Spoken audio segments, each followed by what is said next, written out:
一蒸，吃一次，第二天不再咳，效果显著，对肺热引起的热咳、咽喉痛都有用。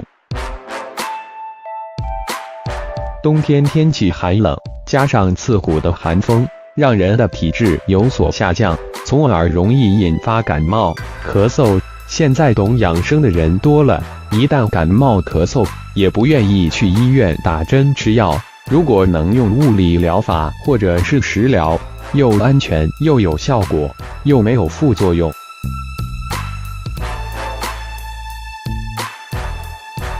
今天我为大家带来的是一款食疗方法，对咳嗽是非常有效果的。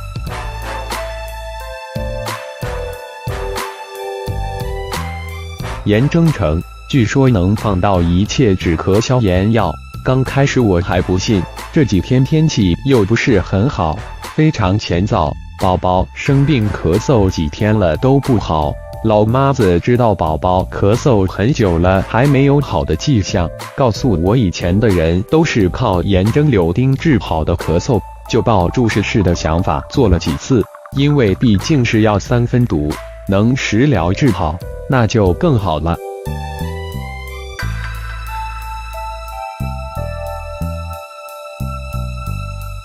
没想到宝贝吃了2天就不咳嗽了，真的很不错的方子。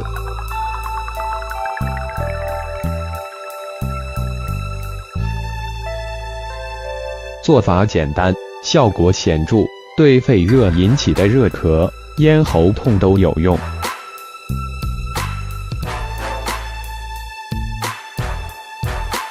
1. 准备1个柳丁，我用的是脐橙，个大肉多。2. 将柳丁洗前净，盐水里泡10分钟。3.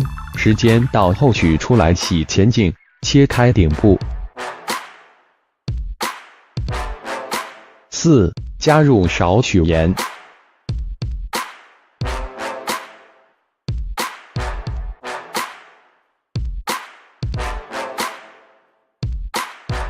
用勺子戳几下，把盐渗透到橙肉里面。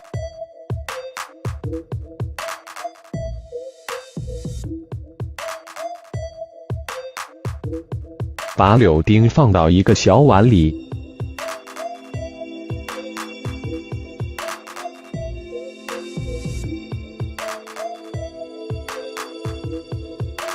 放进锅中，隔水蒸。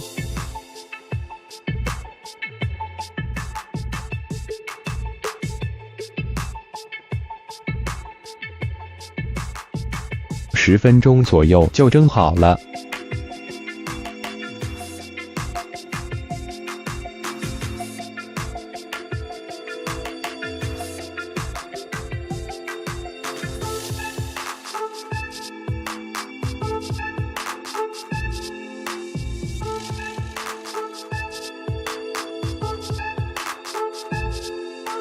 成品就是这样的了，宝宝不排斥这种做法，会乖乖的吃，比吃药省心多了。